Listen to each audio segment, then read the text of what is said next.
مصنوعی بال لگوا سکتا ہے؟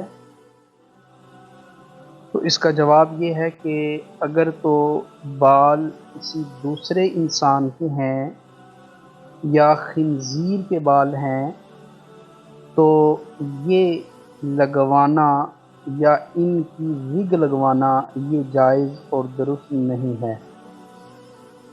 اور اگر انسان کے اپنے ہی بال ہوں کہ سر کے کسی حصے سے بال لے کر اس جگہ پہ لگائے جاتے ہیں جہاں پہ انسان کے بال ختم ہو چکے ہوتے ہیں، یعنی ٹنڈ ہو چکی ہوتی ہے، تو اگر اسی انسان کے بال اسی کے اوپر لگا دیے جائیں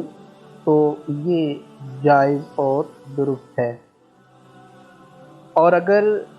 بال عام طور پہ پلاسٹک وغیرہ کے بنے ہوں یا اور کسی میٹیریل کے بنے ہوں تو ان کا لگوانا بھی جائز ہے، اور اسی طرح وگ کا لگوانا جو کہ عام میٹیریل سے بنی ہو کیمیکل کے ذریعے یا عام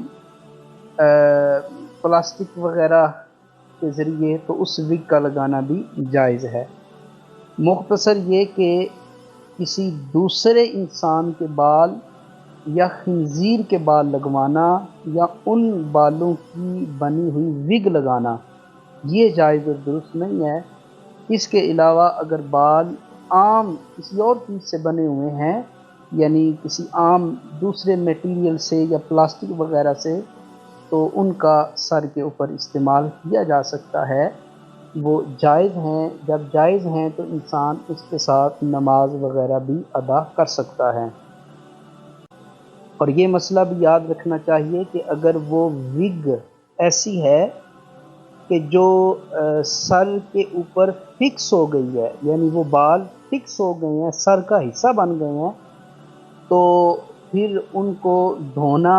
بھی عام بالوں کی طرح فرض ہے، اور ان بالوں کے اوپر مسح بھی اسی طرح کیا جائے گا۔ اور اگر وہ بال یا وگ ایسی ہے کہ جو اتر سکتی ہے، اور عام طور پہ وگ اسی طرح کی ہوتی ہیں کہ ان کے نیچے ایک گوند ٹائپ کی چپ لگی ہوتی ہے، بآسانی اس کو اتار لیا جاتا ہے، تو اگر ایسی وگ ہے جس کو اتار لیا جاتا ہے تو پھر غسل کرتے ہوئے اس کو اتار کے نہانا ضروری ہے، اور اسی طرح سر کا مسح کرتے ہوئے اس وگ کو ہٹا کر علیحدہ کر کے سر کے اوپر مسح کرنا ضروری ہوگا۔ واللہ اعلم بالصواب۔